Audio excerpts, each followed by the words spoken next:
Here I have DOOGEE S96 Pro, and today I'm going to show you how to enter safe mode on this device. So to do this, firstly you have to hold down power key, and after the turn off menu appears, you just have to hold your finger on shutdown, and after it proposes you to reboot to safe mode, just tap OK, and after that your device will be restarted in a safe mode.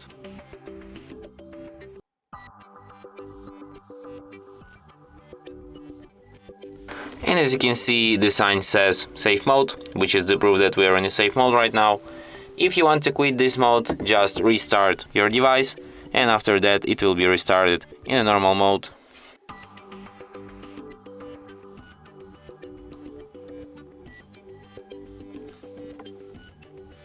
And that's it.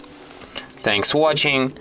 If you find this tutorial useful, don't forget to hit that like button and subscribe to our channel.